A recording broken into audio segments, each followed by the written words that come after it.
So born and raised in upstate New York, snow country.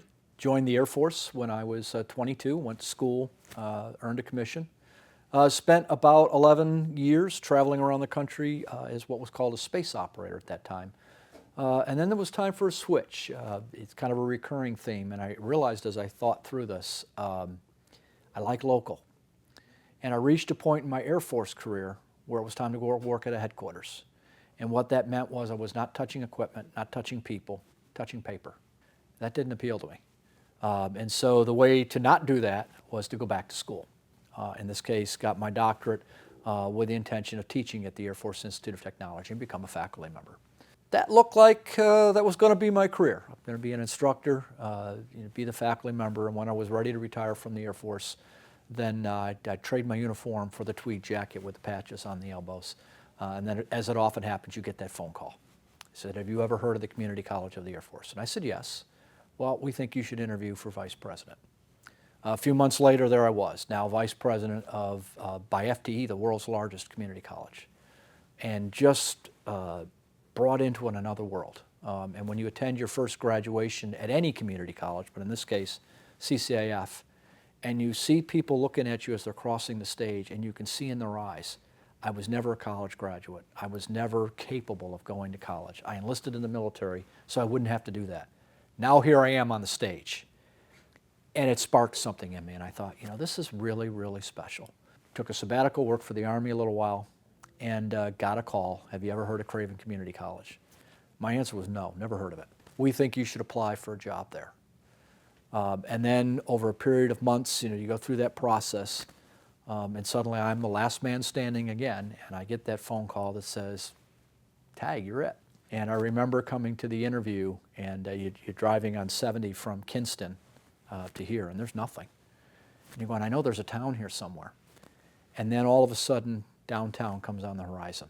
And I think anybody who's lived here or visited here, that gets you. You've got the river and the bridges, and you can see the clock tower and the Elks building, and it's just this beautiful town. And over the first 5 years that I've lived here, family members that have visited here, and I now warn people, don't visit New Bern unless you have in mind that you might want to live here.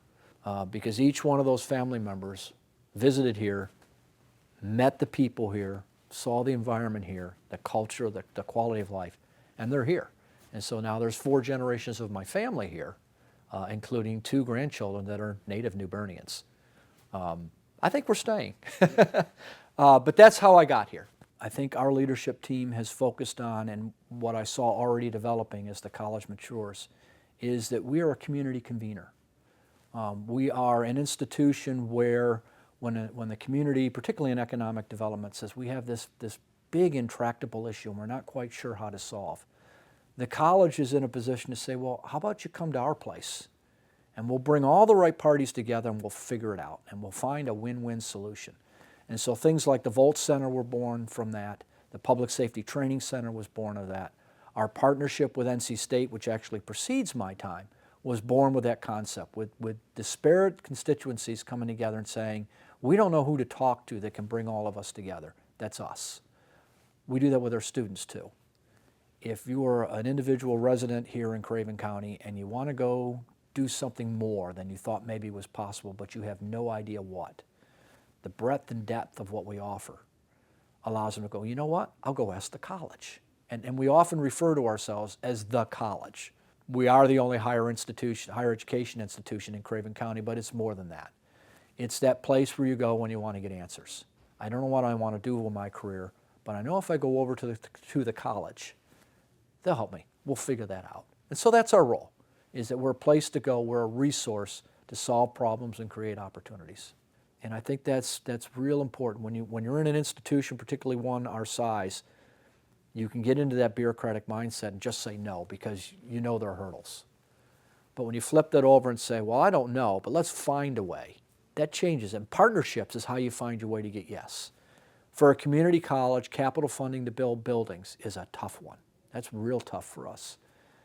Not the same problem that every college has. We have great partnerships where we get equipment from our partners, and that's pretty easy. Other colleges can't get equipment.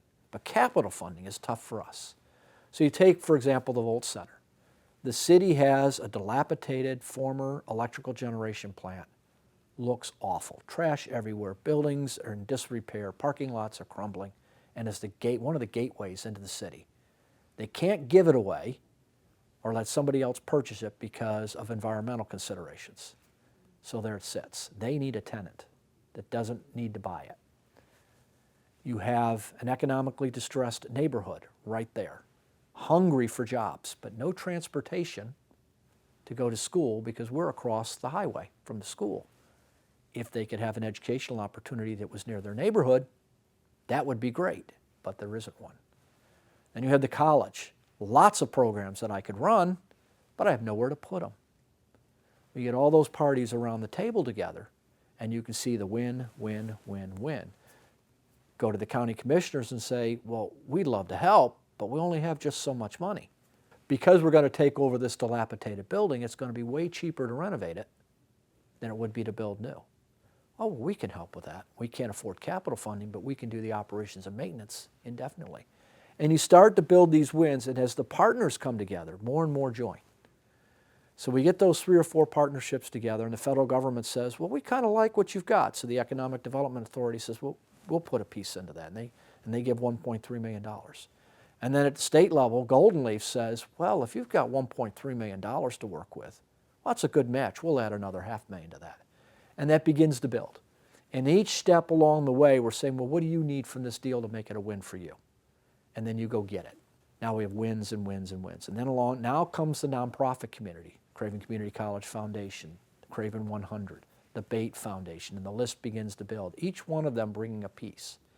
Now come our industry partners who are saying, well, I'll give you that forklift if you can run a program for me. I'll give you that simulator if you can do that for me. Takes quite a few years. We started working on the Volt Center in late 2015. We opened the first building in 2019. The day we opened the building, the initiative was already a success. All those partners together, we knew we were going to do something big, but then it grows. In 2020, we opened some more buildings. In 21, we opened some more buildings. This year, we were opening 2 more buildings. There's now 7 buildings open on that campus, and we've already got our eyes on number 8 and number 9. So what we learned from that with the Volt Center is to extend that philosophy. So we've engaged with Carolina East. And over the last 3-4 years, our healthcare programs have begun to explode in size, explode in breadth, with Carolina East coming along with those wins. They need employees, we need students, and so we figure out how to do that. And so we've doubled our nursing cohorts, we've created a night licensed practical nursing program, and we're even getting into the non-medical support structure that they have with their environmental services. And at each step along the way, you're building that trust, keeping your commitments, and generating wins. So my hope for the Volt Center is it will continue to grow, but I don't necessarily know how it will grow. That will evolve over time. I did not know that we would have a diesel program 5 or 6 years ago. Then that garage became available, and when folks learned that the garage was available, they learned what programs, or thought of what programs might go in there, and then we were off and running into it. Never thought we would have a kitchen, particularly one like we have, with $300,000 or $400,000 worth of equipment, supplying restaurant workers all over the community. But the need presented itself, and because we had the mindset of, let's say yes, it happened. Amazingly, in both of those 2 situations, an instructor appeared, and appeared is really the right word, that just said, I want to do this. I want to be the one to do this. And then you kind of stand back and watch the magic happen. And then what I've really learned here is about the relationships. Relationships particularly with the team immediately around me.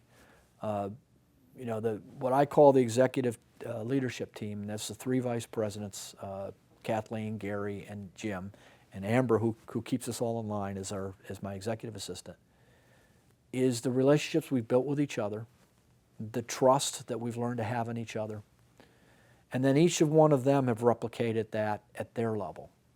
Gary has what he calls his core team. Kathleen calls her team the instructional leadership team, modeling the name after the executive team.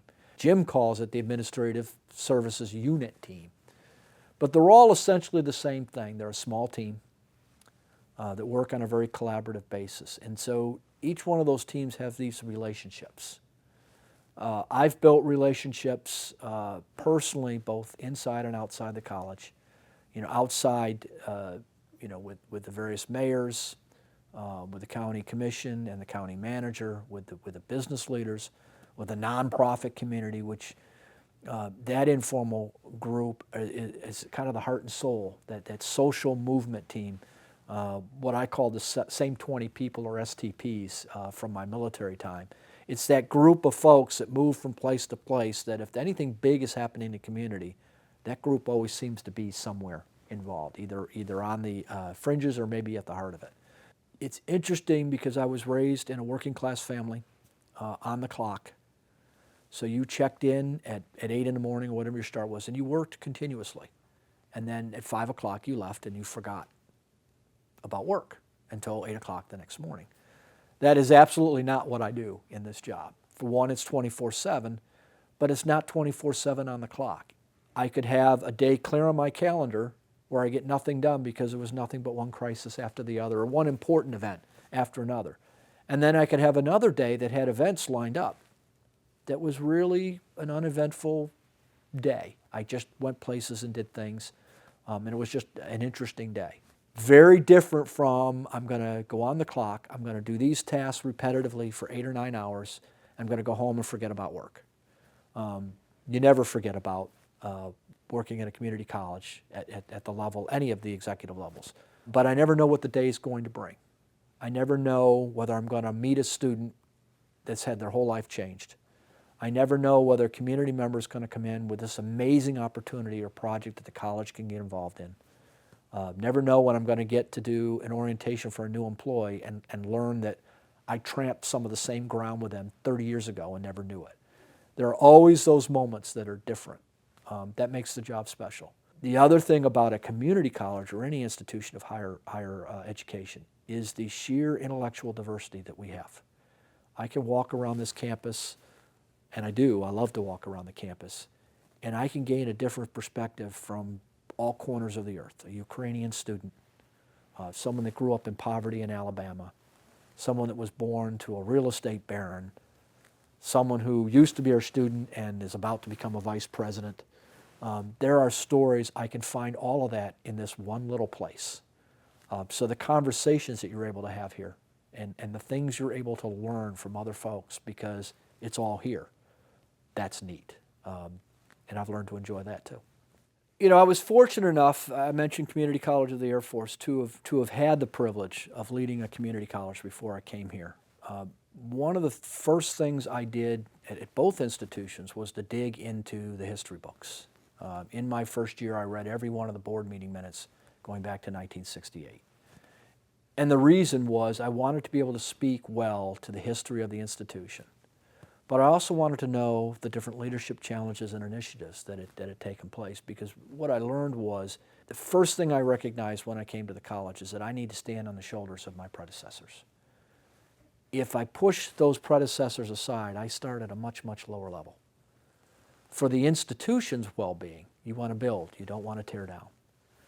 And so I looked at what each one of the presidents and their various tenures brought to the college. Thurman Brock, for example, started the college and gave it legitimacy as a real institution. Steve Redd is the second president, third employee of the college as it turned out, kind of matured the college. He talked a lot about when he started, people still thought of the college as a second or third class institution. And so he brought that legitimacy to the college, finished out the main campus, and got the second campus, Havelock, the Havelock campus, ready to build. In fact, the building was under construction when he retired. Steve Redd talks about spending 7 years making that happen. And the reason it took so long is that actually was land that belonged to the federal government. It was part of Marine Corps Air Station Cherry Point.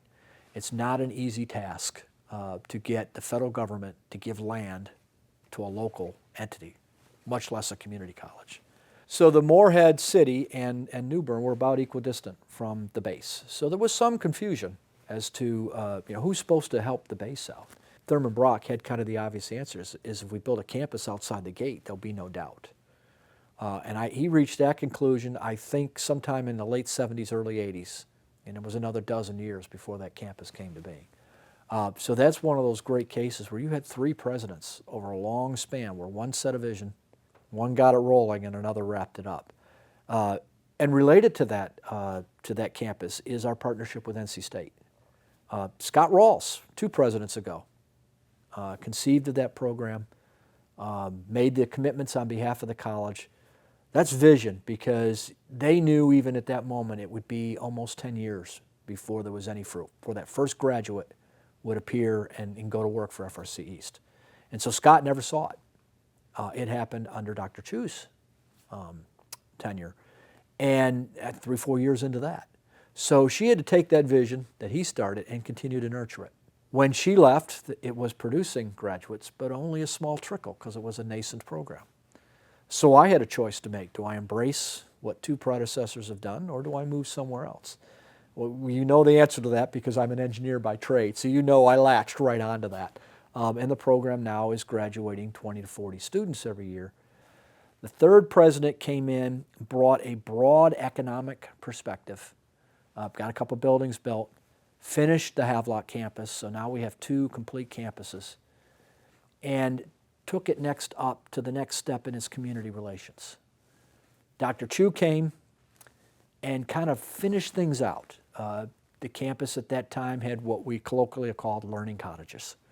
So took the institution from still, Steve took it from 3rd class to 2nd class. Dr. Chu took it, we're going to reflect a 1st class institution. It looks like a real university. But when I arrived, all of those things had been done. You have an institution that looks 1st class, has got solid academic programs, has a good reputation in the community. That's what you want to build on. And so you take that next step. So I don't look at it so much that my ambitions for the institution were different. It was, okay, here's where my predecessors took it. Here's where we're going next. And when my time comes, I hope that my successor will say, well, this is what Ray contributed, and I'm going to go next to see where the institutions, and those I think are the best institutions where you don't take a step backwards every time somebody else happens to be sitting in the chair. And I think that's very important to recognize that the chair I'm sitting in is very temporary. There were people here before me, there'll be folks here after me, and there'll be postmortems about what I did or didn't do during the course of my time here and what our team did or didn't do during that time. But hopefully what they'll say is, well, whatever you did, we're going to build on that and take it to the next level. If you're an 18-year-old and you're thinking about going to college and you don't want to go to a 2nd-class institution, you walk on Craven Community College's campus and you see well-cared-for buildings, manicured lawns, statues and beautiful works of art, and you go, I think I can do this. That's all before you meet the faculty. Then you meet our faculty, and I would put our faculty up against any institution's faculty. First of all, community colleges are a machine built for success. Our faculty don't have to do the publish or perish thing. They're not distracted by a lot of other stuff. Their job is solely focused on the students. And the class sizes they're not 100-person auditoriums. They tend to be very intimate, 8 to 25. And so with that focus, you get just an amazing educational opportunity. One of my favorite things that I get to do, 3-4 times a year, I pick a random class and I sit in the class as a student. And I tell the instructor up front, introduce me if you must, but no bio and no nothing. Just say, Dr. Staats happens to be sitting in here. He'll be wherever in the classroom, not even in the back. And during the class, I raise my hand, answer questions wrong because I don't know anything about Emily Dickinson, or didn't, and play student. And I say play student, I am a student at that moment, and just learn what there is to be offered. And what I found, I come into a class and I set the goal, I'm going to learn one thing that I didn't know before and try to carry that with me. I learned from Jessica Saxon that the way to read Emily Dickinson is to hum Amazing Grace. Seems really weird. I tried it. It works. All of a sudden, this awkward 19th century poetry has a beauty to it. And so what I learned from that is the beauty of language, but only if you do it right. Don Carpernetti showed me that I'd forgotten my periodic table and retaught me how to do significant digits. That list just kind of continues on. I learned from Pat Johnson, who retired, life is complicated. Now that sounds like an interesting thing to learn. but she was teaching a philosophy class, and she brought the class along on an opinion over to this side, and then when they were locked in that was the right answer, she yanked them back to the other side, and then she would do it again. And each time she did that yank, she would pause and kind of quip to the class, it's complicated. And her goal was, the world's complicated, I can't give you the answer, you're going to have to figure this out, and it won't be clean, and your answer today will be different from tomorrow. What it did for me as I listened through it, just an amazing appreciation for what folks are bringing to the table. And I mentioned that the diversity that we have here. Just in those little stories, I think you can see all the different fields, all the different expertise that's brought to the table. And our faculty are individuals whose sole job is to impart that knowledge on their students. My job is to try to enable them to do that without distractions, that they have the equipment they need, chairs are in the right place, the lights are on, the room's warm, there isn't a pandemic sweeping through the classroom. That's my job, so that they can do that, because what that is so special. And then I mentioned before, talk about the students. They weren't changed because I left the lights on. They were changed because of the classroom experiences they had with all of those instructors.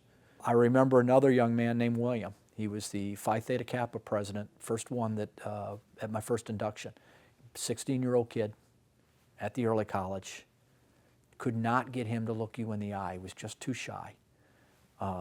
Skinny as a rail. I mean, you could tell he's just a kid. I watched him develop over that year, and the next induction I did, where he was the outgoing president, he was in charge, including me. Sir, you need to stand over here. We're ready to go now. Can we put that conversation to end? And I can remember almost giggling at him and going, who are you and what did you do with William?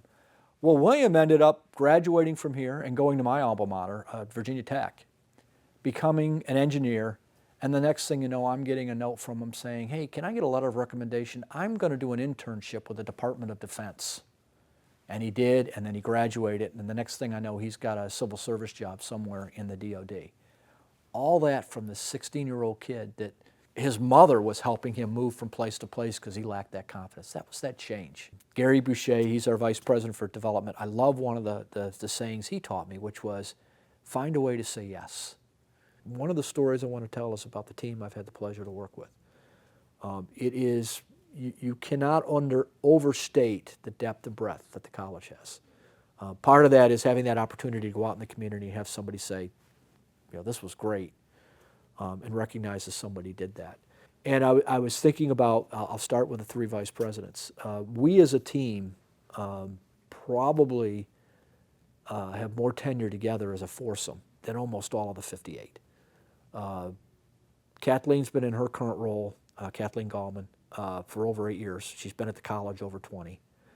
Jim Millard's been in his role. He's the junior guy on our team. He's been in the role 6.5 years, but over 20 at the college. Gary's been in his role now 8 years, over 20 years at the college. I got him beat at 9.5, but I only have 9.5, so I'm actually the junior member in that regard. But what they bring to the table, Kathleen is my steady hand. Deeply thoughtful, has a way with working with faculty to move them in a direction or other without upsetting what needs to happen. Is a confidant when you have a tough question. One of the things she always says to me, I'm going to sleep on that tonight. So she's that calming influence. Jim, we nicknamed Jim Millard Overwatch, which is a Secret Service term. When you watch Jim at an event, he's dressed to the nines. He's got his watch on, and he looks like a Secret Service agent that's going to take the bullet for whomever. But Jim has an attention to detail that will just shock you. He sees everything.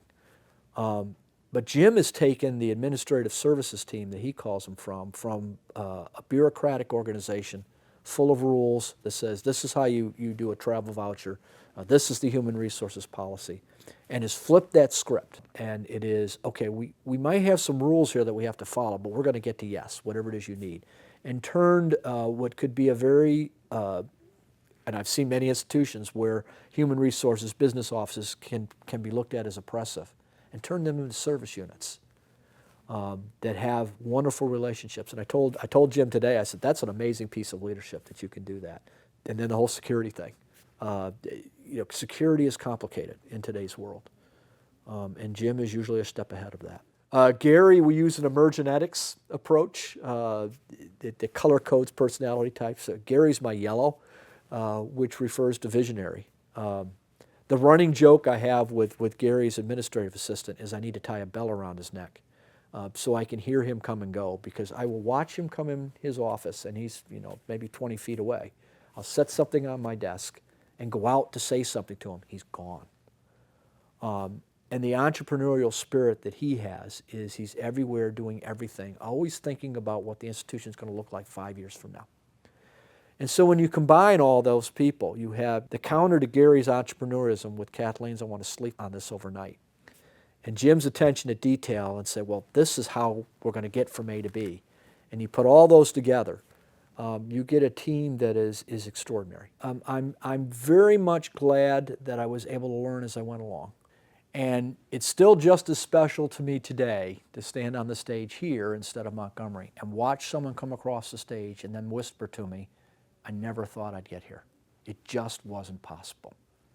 And then I get to hand them that folder and say, well, here's your college diploma. And they're crying going across the stage. That's cool. That's really cool. That's why you do what you do. Can't do that in Washington from the Pentagon or one of those places. I think any college president you would talk to, those are the moments where you go, whatever I've done over the last year, good stuff, bad stuff, this is why I'm doing it.